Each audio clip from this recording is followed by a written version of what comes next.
Pavinato, como um grande jurista, pesquisador do direito, estava contando Esse é meio as suas excêntrico, mas tudo motivações, bem.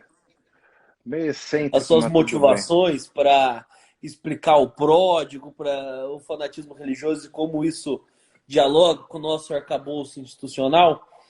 E a gente tem convidado aqui três em um, entende direito, entende política e entende psicologia.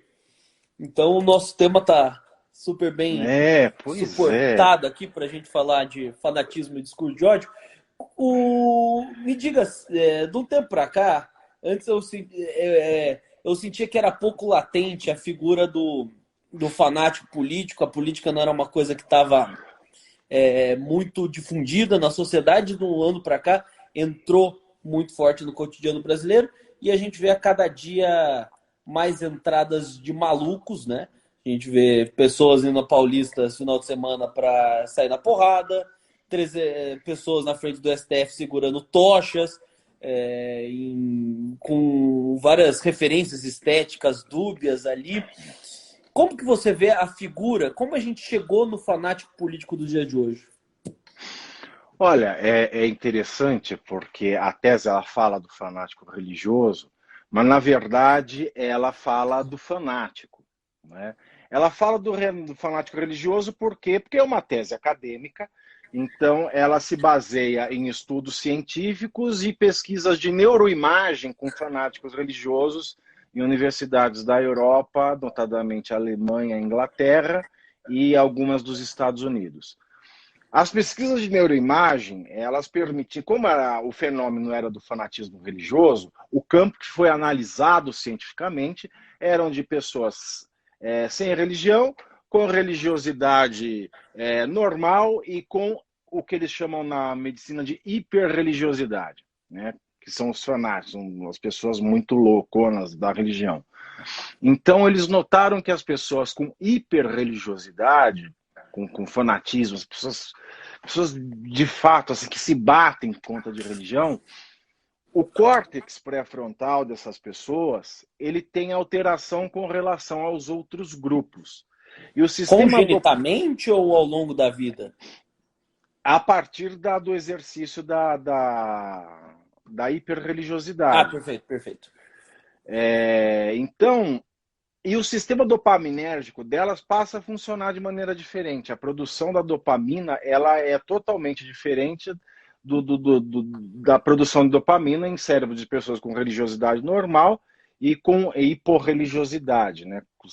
Que não vivem a religião de maneira intensa ou não vivem a religião. E se você parar para pensar, isso é um fenômeno que deve acontecer também com os fanáticos políticos, né? O Raymond Aron, que era o inimigo do Sartre, ele era o grande opositor de ideias de Sartre, que escreveu aquele livro maravilhoso. E, aliás, eu acho que ninguém tem o direito de querer discutir direita e esquerda, o que é direita, o que é esquerda, sem ter lido Raymond Aron. Eu acho que a Eu tenho leitura aqui o básica ópio dos é o ópio dos intelectuais. intelectuais, é justamente esse. É o livro dele que você para e olha e vê que não existe esquerda e direita. Existem esquerdas, existem direitas. E às vezes na história o que é direita hoje era esquerda ontem. Então o diálogo ele é multicolorido, né? As pessoas elas enxergam em preto e branco. Por quê? Porque as pessoas são muito burras. E as pessoas muito burras, elas são binárias. O que é binária? Binária é igual ao computador. Binária é bom, ruim, certo, errado, bonito, feio, direita, esquerda. Elas não têm o degradê do meio.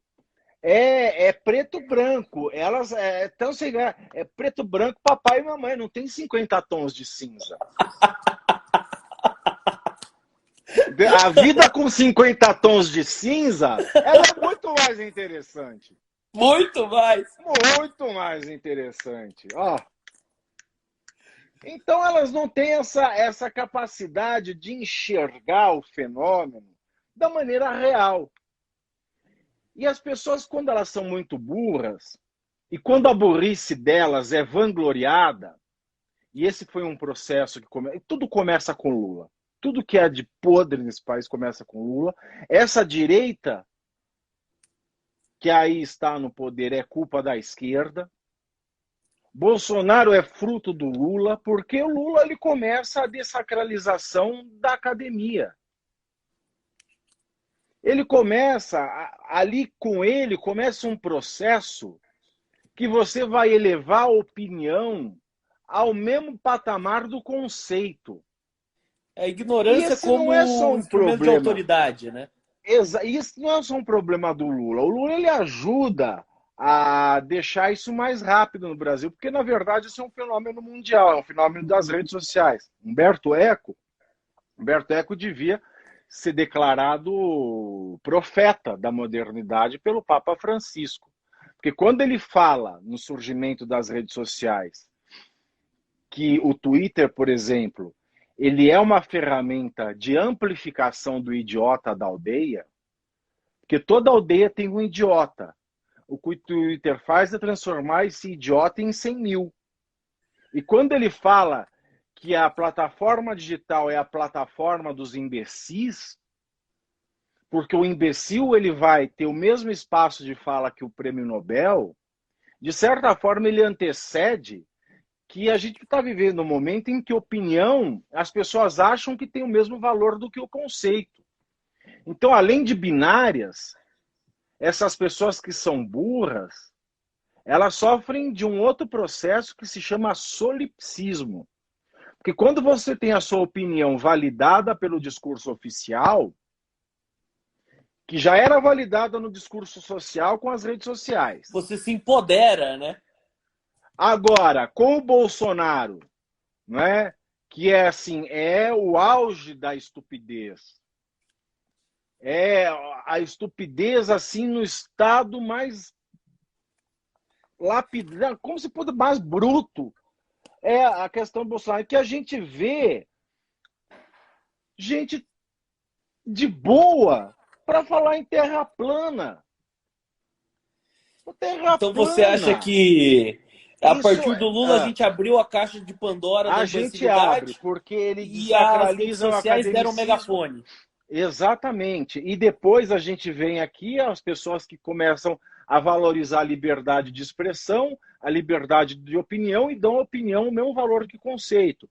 Então essas pessoas, além de binárias, elas são solipsistas. O que é solipsismo? Solipsismo é uma doutrina que a verdade para o indivíduo é aquela que ele experimenta. É aquilo que ele vê. Se ele não vê, não é verdade. Se ele não experimenta, não é verdade. E o que ele sente em um experimento da vida, para ele, deve ser o sentimento de todos. Ou seja, ele toma o indivíduo dele próprio como parâmetro para toda a humanidade.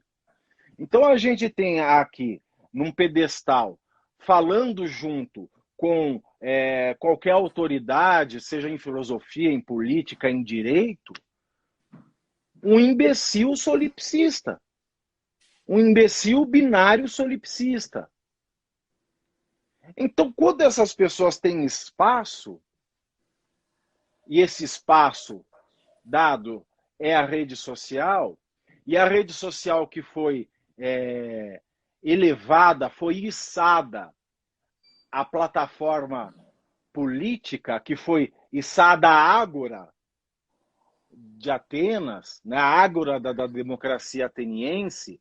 Trump fez isso e o Bolsonaro ele copiou um processo que o Trump começou de Com mais transformar. primazia, diga-se de Exato, passagem. ele transformou o Twitter na ágora da democracia ateniense. Aí você pensa assim, mas transformou de uma maneira ruim. Não, transformou nela de fato.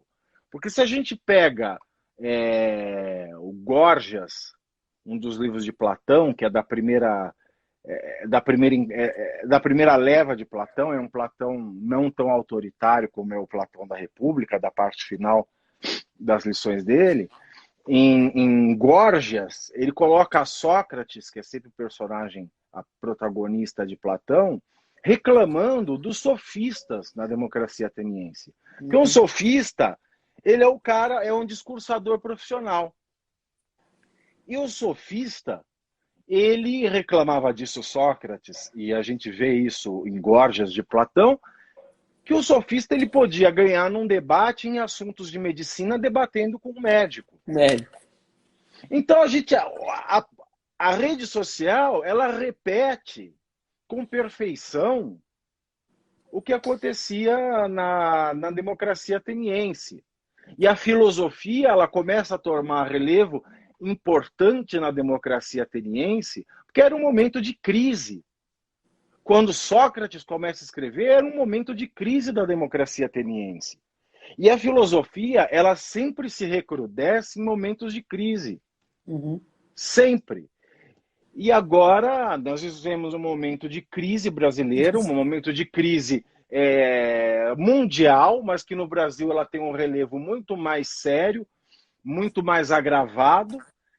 E então a gente volta a falar em filosofia. Mas o que acontece é que o imbecil bipolar e solipsista, aquele que enxerga que a humanidade vê o mundo da mesma maneira que ele, tem as mesmas sensações e as mesmas experiências que ele começa a imaginar que tudo é como ele vê e ele quer impor a sua visão de mundo, né? Porque esse é um outro problema da sociedade de consumo, né? A sociedade de consumo, as pessoas têm sempre direitos. A gente vive uma era em que as pessoas elas são cheias de direito. Elas têm direito à felicidade. Elas têm direito a...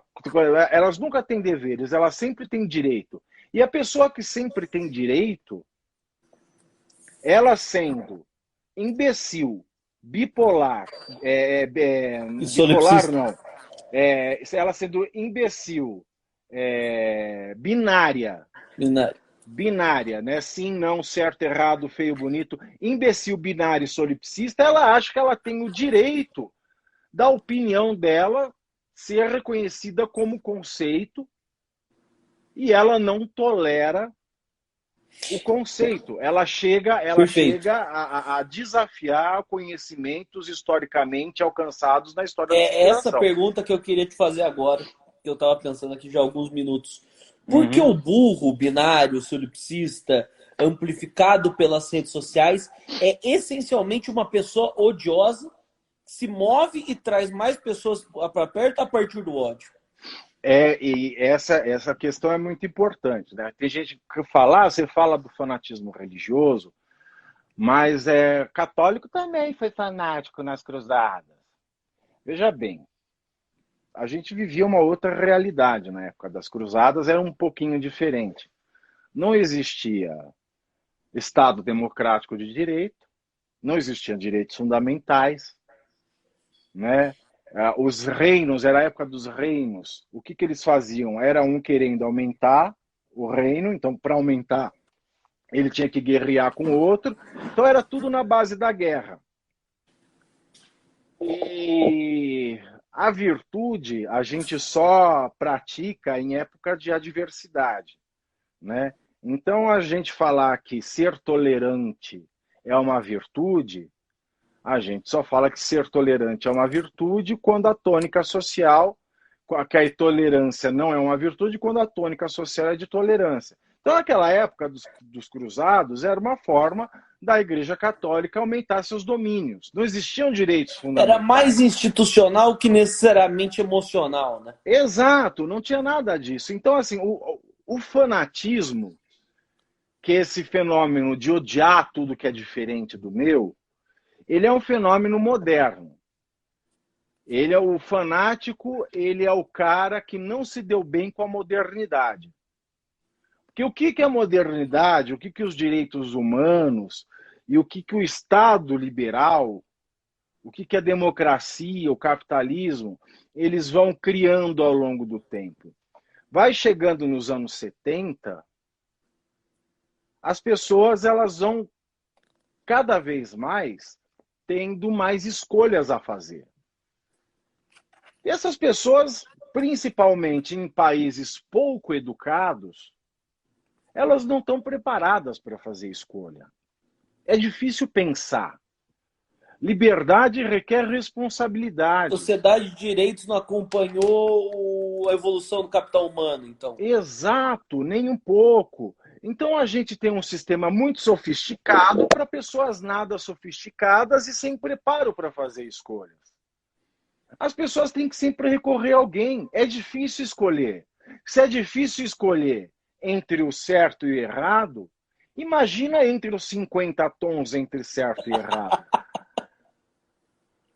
Né? A pessoa vai lá, ela é preto no branco. Ele vai contratar a prostituta que tem um cardápio de 50 tons de cinza. Imagina para ele escolher. O que ele vai escolher ali? Ele tem que fazer uma escolha. É difícil. Então, as pessoas que não se deram bem com a modernidade, que não sabem escolher, não estão preparadas para escolher, e muitas vezes elas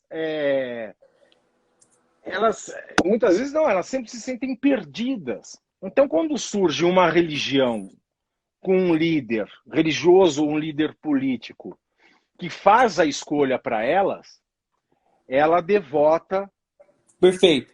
todo o peso da responsabilidade para ela. E aí o que acontece com as pessoas Posso pegar um odiosas? gancho aí da modernidade? Claro. Uhum. Por um lado, a gente está fazendo todo esse paralelo entre o fanático religioso e o fanático E o político, político? e toda a sua visão que você está trazendo com a dificuldade da convivência da modernidade desse indivíduo essencialmente estúpido. Você não vê de um tempo para cá, onde a gente está vendo uma degradação da figura religiosa, que esse conceito, muito parecido com o fanatismo religioso, se aplica a outras coisas? E, por exemplo, desde o Bolsonaro é um totem para muita gente que perdeu a fé e é uma maneira de recuperar numa figura, seja messiânica, seja meio jocosa, retardada? A religião ela matou o sagrado, né? Pelo menos as religiões modernas ela tem matado o sagrado, porque assim a prova de que o capitalismo venceu plenamente e de que a sociedade de consumo ela veio para ficar é que Jesus foi transformado em commodity. Jesus é uma commodity hoje. Entendeu? Jesus cabe em tudo. O Jesus pode ser o cara que condena o pecado. O Jesus é o cara legal desses novos pastores coaching que a gente tem, né? O Jesus condena mini saia, mas o Jesus também pode andar de mini saia. Então assim, o Jesus cabe tudo na figura de Jesus. O Jesus, assim, eu vou procurar um Jesus, se Jesus não me emagrecer, eu vou atrás de Buda. Buda era gordinho, mas era vegetariano. Então, A assim, modernidade permitiu uma interpretação elástica do evangelho, na sua opinião? bom, a interpretação elástica do evangelho começou com a reforma, né? Mas a reforma ainda tinha sua seriedade, porque os cristãos reformados, eles tinham um método, né, para leitura. Não é que eles pegavam, escancar, tá aqui, ó, a Bíblia. Não, os reformados, né, os luteranos ali, eles tinham um método histórico de leitura da Bíblia, eles tinham uma maneira de encarar, de cotejar os fatos. O que foi vulgarizado mesmo foi pelo pentecostalismo e o neopentecostalismo. Neopentecostalismo no Brasil, então, porra, quando você pega um cristão que está mais amarrado ao Antigo Testamento e quase nem lembra que existe o Novo Testamento, você vê que é um problema muito grande. Um cristão que segue o Velho Testamento é uma contradição em termos. É uma coisa totalmente absurda, porque as pessoas criavam tanta regra no cristianismo que aí tem uma coisa muito bonita para quem lê Dostoiévski, e isso, de certa forma, ainda é presente na igreja do Oriente, não na do Ocidente. Quando você pega Dostoiévski, você vê que o logos do cristianismo é uma pessoa, é Jesus Cristo. Então, a beleza se confunde com Jesus Cristo. Então, o cristianismo, ele não teria nada mais do que a beleza do próprio Cristo, a beleza que é o próprio Cristo. Todo logos gira em torno do Jesus Cristo e é quebrado todo aquele ranço maldito de culpa e de condenação do Antigo Testamento. Mas por uma questão de dominação, né, eu ainda acho que os neopentecostais são os católicos cruzados. Os neopentecostais, eles fazem uma redenção prêt-à-porter, que é o que Martinho Lutero lutava contra a igreja. Foi contra o sistema de venda de indulgências que ele começou a se revoltar. E o que o neopentecostalismo faz hoje, a não ser a venda de indulgências? A redenção prêt-à-porter. Quando eu vendo o feijãozinho a R$1.000, quando eu vendo a canetinha que eu fiz a imposição da mão, e você vai ter sucesso nos seus negócios se você assinar com a canetinha, quando eu vendo o paninho que se eu passar no caixa eletrônico vai sumir a minha dívida, quando eu vendo um tecido lavado com o sangue do apóstolo Valdemiro e eu vou ficar protegido da desgraça, quando eu compro um sabonete do exorcismo que vai espantar o diabo da minha vida. Então, o que essas igrejas fazem é o que a Igreja Católica, criticada pela Reforma, fazia. O protestantismo, que começou o evangelismo, ele está acabando com o neopentecostalismo naquilo que ele criticava. Você se surpreende com uma sociedade que a cada dia que passa começou a acreditar mais no feijãozinho de R$1.000, ter acreditado no Bolsonaro? Não, porque o Bolsonaro, de certa forma, ele é um fenômeno que se sustenta por esse pessoal. Ele é retroalimentado. Eu conversei com o pastor Caio Fábio. O pastor Caio Fábio tem uma linha de raciocínio e pensamento do cristianismo na política muito interessante. Ele fala que o cristianismo, desde a sua fundação, não tem nada a ver com Jesus. Ele tem a ver com o poder. E no Brasil, especialmente a partir da Constituição de 88, os pentecostais e os neopentecostais, eles tentavam cada vez mais fazer parte, né, do círculo de poder. E o Bolsonaro, ele é só a ponta de um processo que começou com a Constituição de 88. Qual que é esse processo como um todo? Esse processo é das igrejas entenderem que elas poderiam eleger o seu vereador, depois elas entendem que elas podem eleger o seu deputado estadual, elas podem ter uma bancada de deputados federais, que elas podem chegar no poder de maneira democrática, de maneira muito barata e muito mais fácil que qualquer outro candidato, porque basta o pastor determinar a sua congregação que vote em certo candidato, que esse candidato vai estar lá para defender as suas pautas. Sejam as pautas de costume, sejam pautas para privilegiá-las na imunidade tributária, ou seja, esgarçar a imunidade tributária que já é constitucionalizada, e também para conseguir outros direitos, como direitos urbanos, para você fazer seus templos sem encheção de saco da lei de uso e ocupação do solo, ou qualquer outra lei que possa trazer algum empecilho para a atividade religiosa. Então, o Bolsonaro, ele é isso. O Bolsonaro, ele é uma fidelização de toda uma congregação em torno de um líder, para que aquele líder expresse os valores da sua congregação. Então você pode ter certeza que isso torna mais difícil o Bolsonaro cair em si, isso torna mais difícil que o Bolsonaro note que tudo que ele faz é mal para o ser humano, que tudo que ele faz é desumano, é diabólico, né? Porque diabo vem do latim diabolos, diabolos é cindir, separar. Então o que ele faz é continuar o que o Lula fez no nós contra eles, os patriotas e os traidores.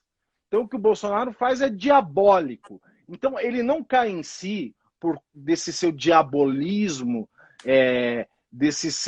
dessa sua falta de humanidade, porque ele está sendo toda hora ungido, incensado e recebendo orações de cristãos que, de certa forma, também são enganadas, porque elas não percebem que o logos do cristianismo é a beleza em Jesus Cristo e são mais apegadas ao Antigo Testamento do que ao Novo. Aliás, elas mal leem o Novo, elas sabem de tudo do Levítico. Elas sabem que dar a bunda não pode, mas que amar o próximo, elas já têm dúvida se é amar ou se é amar e o próximo ou armar e o próximo. Qual que é a razão que você vê do neopentecostalismo ter escolhido o Velho Testamento como a matriz de desenvolvimento? É alguma coisa relacionada à prosperidade? Onde que está isso? Bom, essa questão da teoria da prosperidade, na verdade, é a prosperidade do pastor, né? A gente acompanha isso muito bem.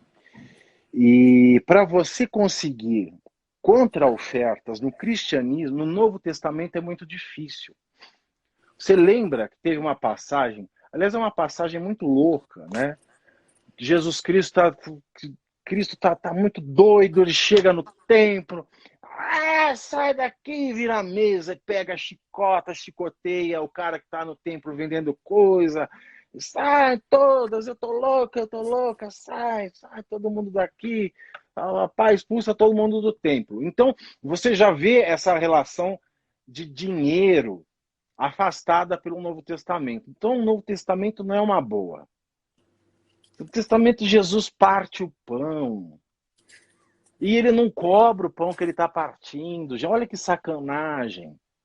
Jesus Cristo ele é tentado pelo diabo um monte de vezes no deserto e ele não faz nenhum milagre. Porra, esse Jesus é duro na queda.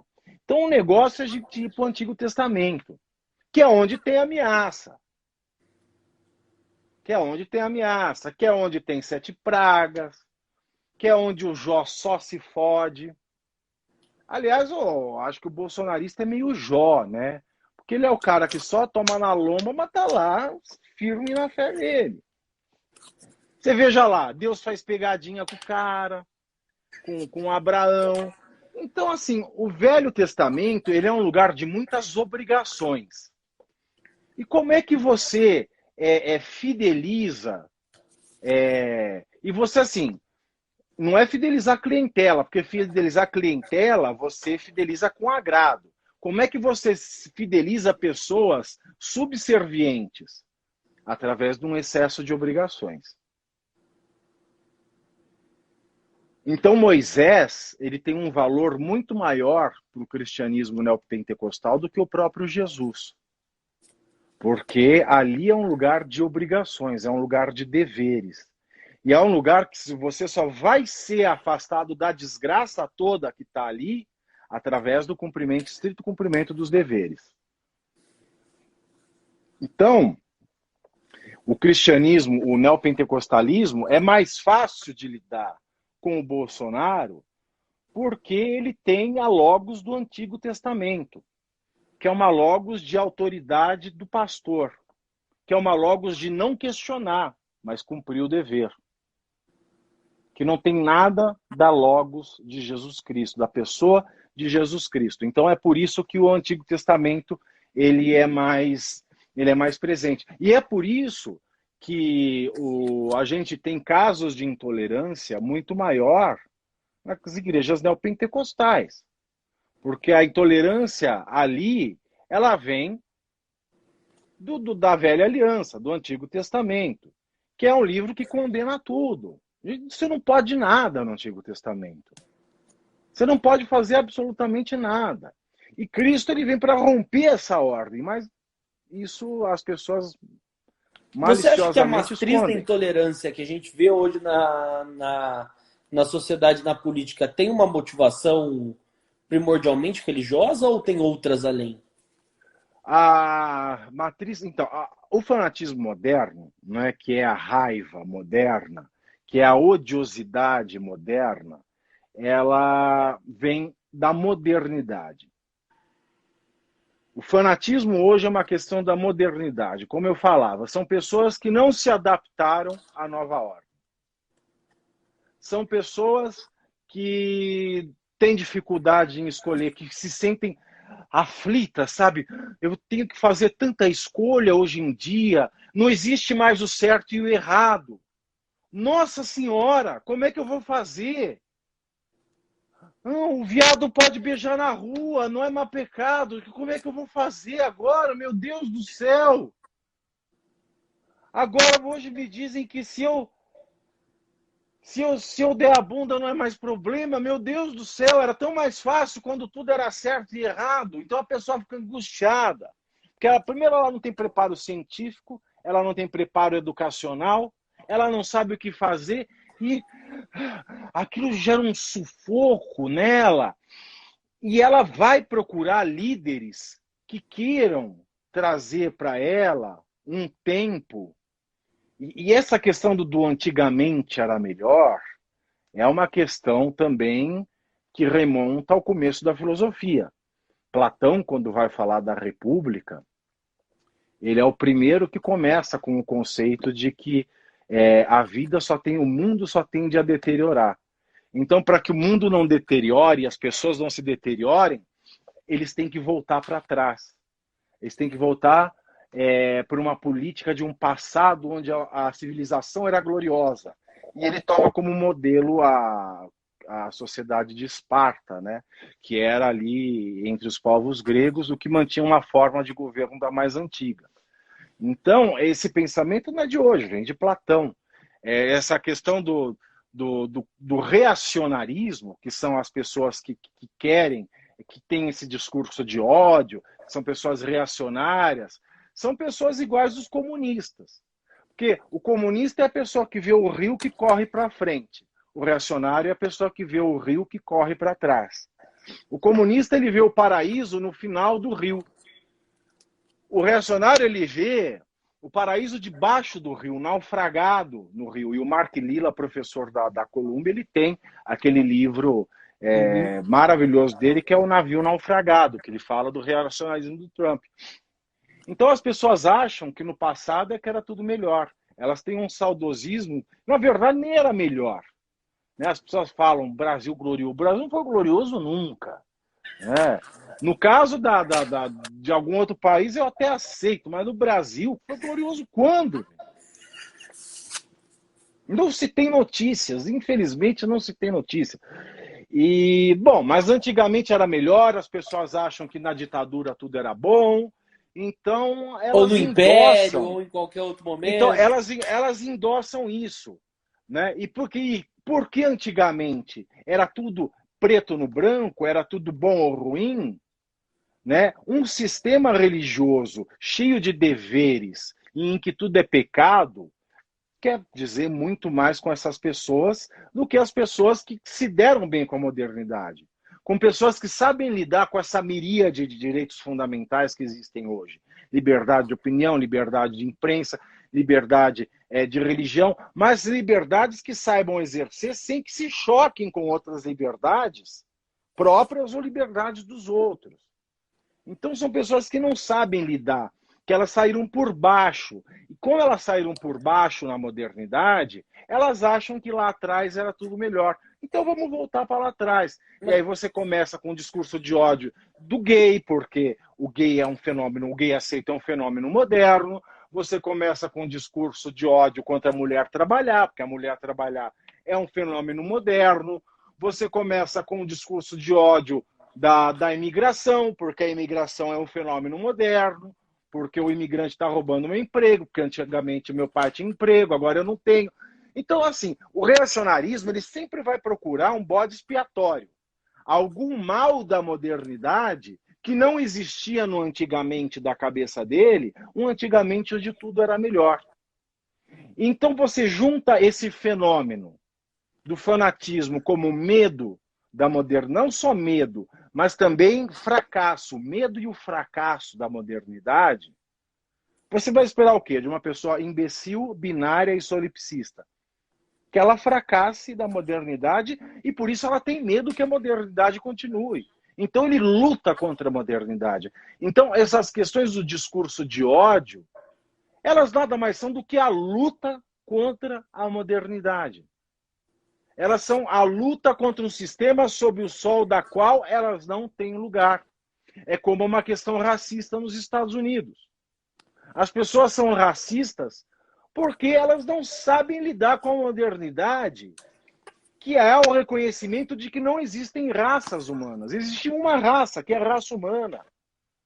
Então elas não conseguem lidar mais com o fim do dogma da superioridade racial. Então, todas as formas de ódio que a gente vê na modernidade são o medo da modernidade. Por quê? Porque as pessoas são imbecis, binárias, solipsistas. E porque elas são essas três coisas, elas fracassaram com a modernidade. E porque elas fracassaram com a modernidade, elas têm medo que a modernidade prevaleça, então elas lutam para que a modernidade seja de alguma forma cancelada e que ela volte a um passado glorioso que talvez nunca tenha existido. E é isso que acontece, é o medo da modernidade que causa tanto radicalismo e discurso de ódio. Agora, a histeria já é uma outra coisa. A histeria pode ser pró-modernidade e contra a modernidade. Mas, como a gente vê na esquerda, vários setores progressistas da sociedade puramente histéricos, né? exato, exatamente. Mas a questão do discurso de ódio é o medo da modernidade. E o medo advém porque ela é imbecil, binária e solipsista. Mas, Pavinato, uma pergunta aqui que eu fiquei matutando aqui na cabeça. A gente vê o fenômeno reacionário acontecendo em diversos lugares do mundo, não só o Brasil, né?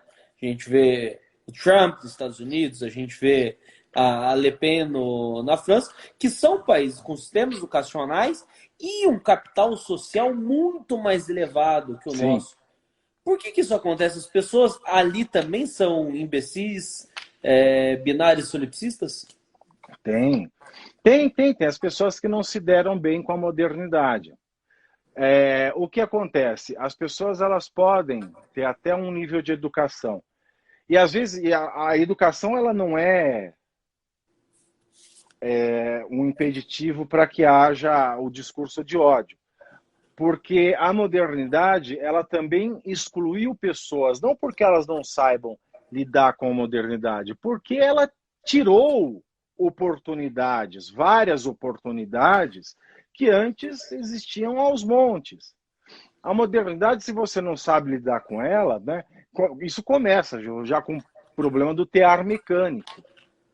Né? Quando o tear mecânico surgiu, a primeira revolta foi porque ela ia tirar das pessoas a função delas, o ofício de tecelões. Então, a modernidade ela vai tirando lugar ao sol da economia. Então, quando a modernidade, quando a gente entra nos anos 90, né, que são os anos Bill Clinton, e a gente acha que o mundo vai surfar num liberalismo eterno, A história a gente... acabou, o Fukuyama chega, descobriu a Exato. fórmula mágica.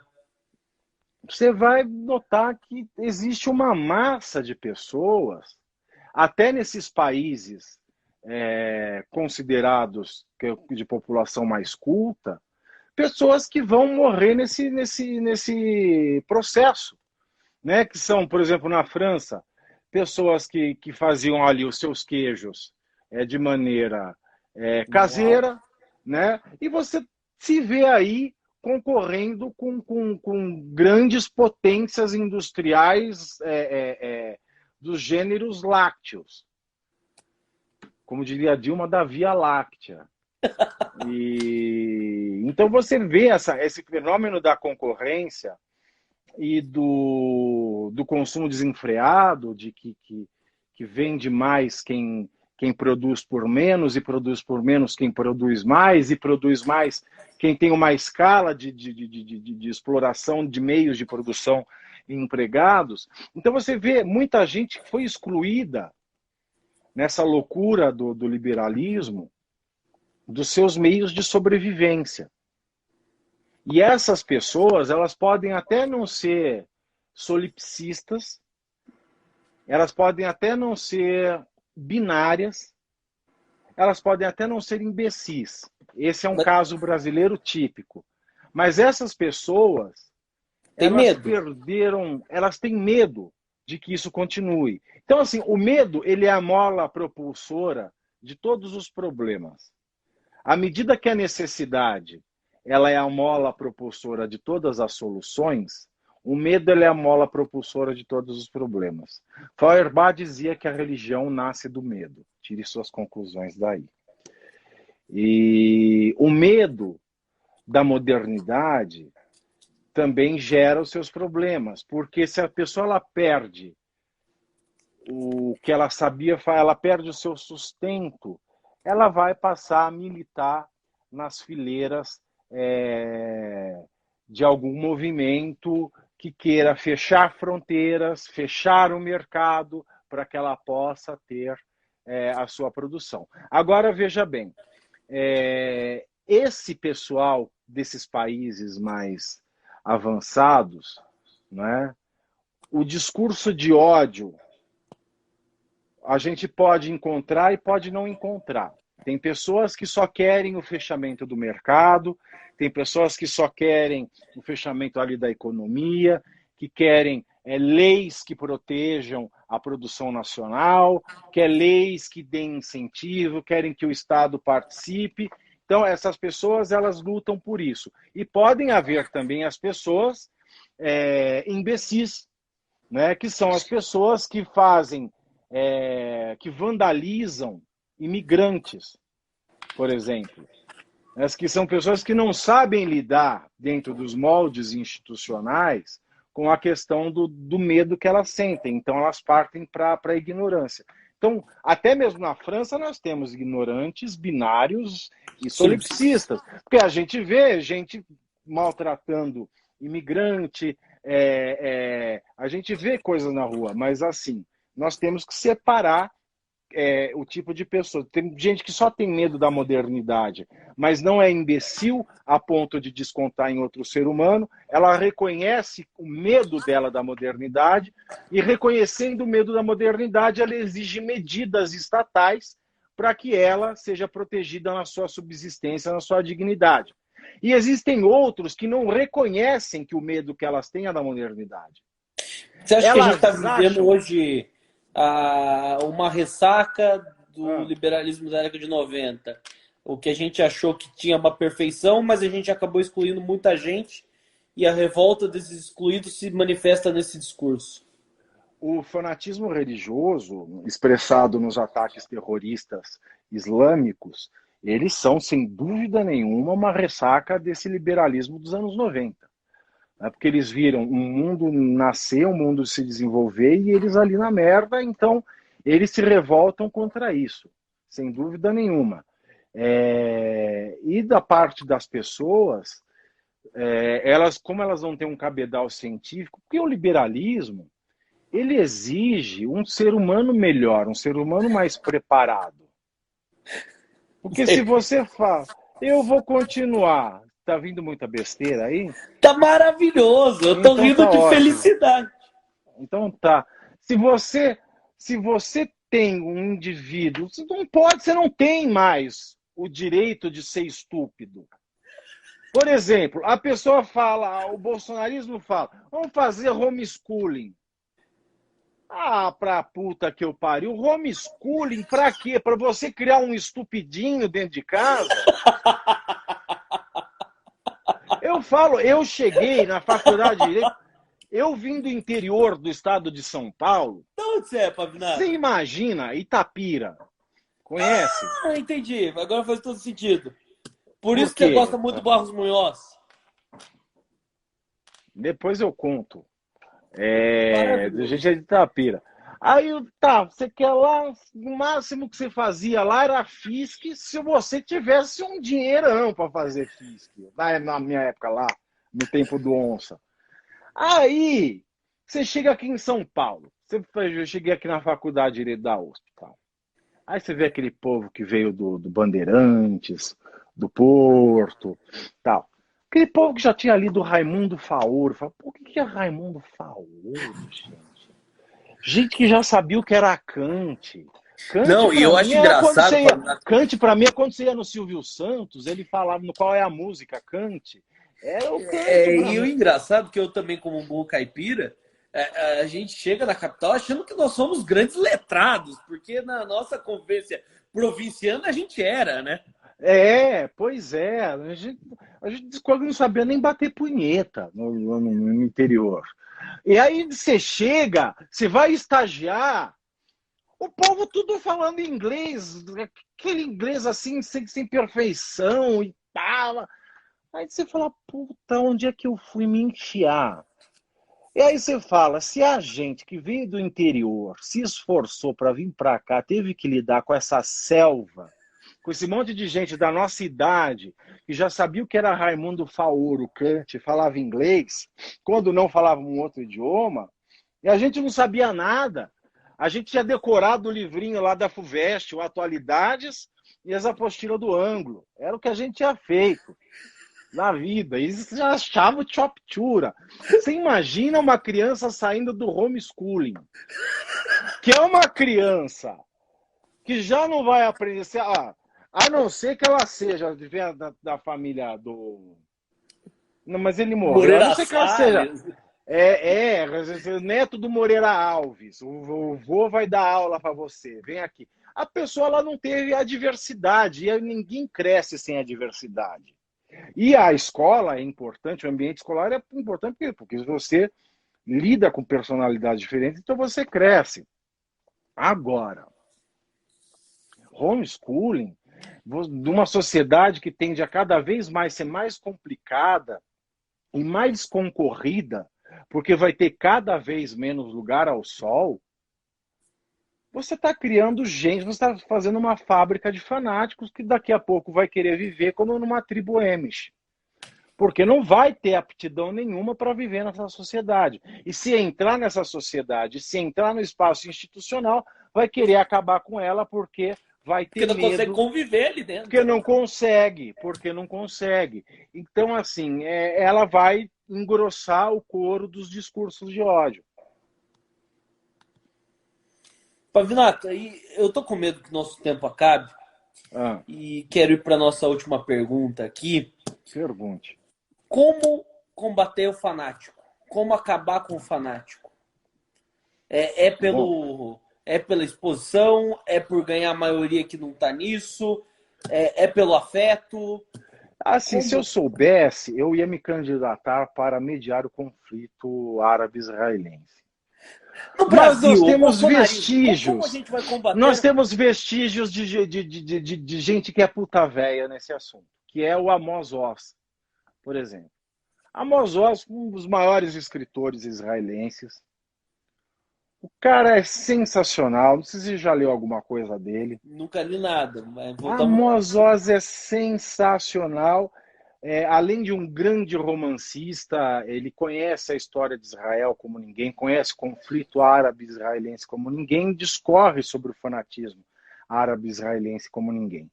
Na briga com fanáticos, você tem gente falando a verdade dos dois lados, então você já começa prejudicado daí. E o fanático, como é uma pessoa que se esvazia da sua individualidade para entregar a falta de sentido da sua vida a uma causa monolítica e eterna, para que ele não morra de depressão, nem de tédio, e para que ele se veja reconhecido dentro de um grupo, para você lidar com o fanático, a melhor arma, segundo Amos Oz, é o humor. Ele diz que se ele pudesse fabricar pílulas de humor e entregar ao longo de toda a Cisjordânia, ele faria. Porque o humor, ele faz, primeiro, a pessoa rir de si mesma. E quando ela ri de si mesma, ela ri das suas causas. E quando ela ri das suas causas, ela ri das suas verdades. Então, o humor ele é o único capaz de abrir o flanco, porque o bom humor ele é inesperado. O fanático ele não tem bom humor. Você vê o fanático ele é sarcástico, na maioria das vezes. Agora, o humor, o fanático não suporta. Veja, os programas de humor da Globo imitavam desde o Sarney, passou por Collor, Itamar, Fernando Henrique, Lula, Dilma. Chegou um programa de humor a imitar o Bolsonaro. Qual foi a reação? Comunista, demônio! Então, o fanático não tem humor. Ele tem sarcasmo, que é bem diferente. Então, quando o humor ele é bom, ele abre esse flanco no fanático. Eu vi um documentário de humoristas na Arábia Saudita. São pessoas que correm risco de vida a cada programa, e a cada programa eles gravam em lugares diferentes e transmitem por estações piratas. Eles têm relatos de muita gente que deixou de integrar as fileiras do Estado Islâmico porque eles perceberam através do humor que aquilo era uma grande furada. Então, o humor ele é essencial na batalha contra o fanatismo, na batalha contra o ódio.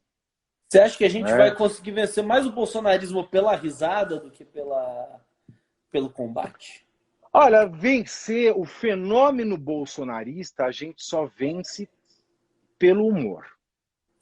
Porque como fenômeno fanático, a gente só vence o fenômeno que é algo imaterial, que é algo que está no consciente e no inconsciente dessas pessoas, que é algo que não tem pleito eleitoral, que vai existir ele estando ou não estando no poder. É o fenômeno do bolsonarismo, que é diferente do Bolsonaro no poder. Então, são duas coisas. Nós podemos vencer o Bolsonaro sem vencer o bolsonarismo. Perfeito. Nós podemos vencer o Bolsonaro vencendo o bolsonarismo, e nós podemos não vencer nenhum dos dois. São hipóteses diferentes. Então, se o Bolsonaro sair, se ele for empichado ou se ele for preso, isso não quer dizer que ele vá vencer o bolsonarismo. Porque o Lula foi preso e não se venceu o lulismo. O fanatismo, ele é perene. Pode ser que a gente vença o Bolsonaro, tirar o Bolsonaro do poder e vir uma coisa pior. Exatamente. Então, assim, o fenômeno do fanatismo, ele só é vencido com humor e com boa literatura. Amos Oz, ele também fala da boa literatura. Que é muito mais fácil você trabalhar a cabeça de alguém tirando a Bíblia da mão dela e dando Shakespeare, do que você atacando os dogmas religiosos. Porque Shakespeare sempre acaba, o malfeitor, a figura do fanático em Shakespeare, ele sempre tem um final trágico ou um final cômico. Então, de certa forma, é o humor da boa literatura também. Então, pelo que se saiba, pelo que a experiência nos traz, o fenômeno do fanatismo, que aí é o bolsonarismo, que é o lulismo, que é o racismo, porque o racista ele precisa rir de si próprio, o racista precisa ver como ele é ridículo.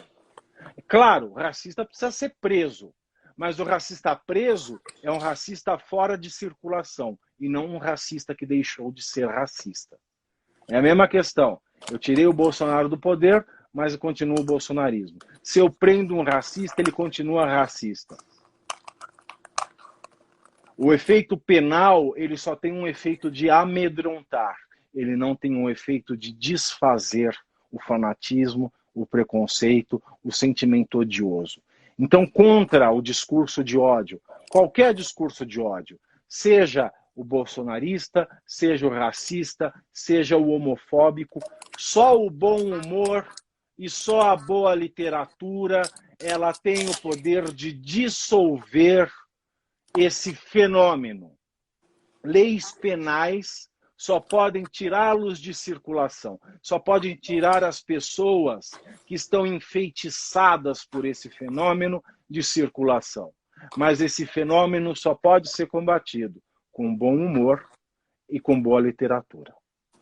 Maravilhoso. Final lindo, Pavinato. Você que é um grande peregrino e lutador pelos valores da modernidade, de conseguir ter um final tão leve, tão maravilhoso, que a gente tem que rir e expor essas chagas reacionárias para as pessoas conseguirem serem mais empáticas umas com as outras e deixarem de ser racionais. Amei o nosso papo.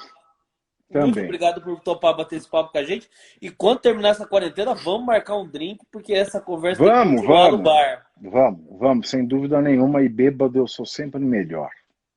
Muito obrigado de novo, Pavinato. Muito obrigado por todo mundo que nos acompanhou aqui no Mercado das Ideias. Obrigado, pessoal. Amanhã a gente vai receber o professor da USP, Christian Dunker, para falar sobre saúde mental, psicanálise, e também vamos voltar de novo nesse curso de fanatismo. Porque eu estou gostando de falar disso. Matheus, obrigado, viu? Obrigado a todo mundo aí, obrigado pela paciência. Obrigado, boa noite. Qualquer coisa é só chamar. Boa noite. Até mais.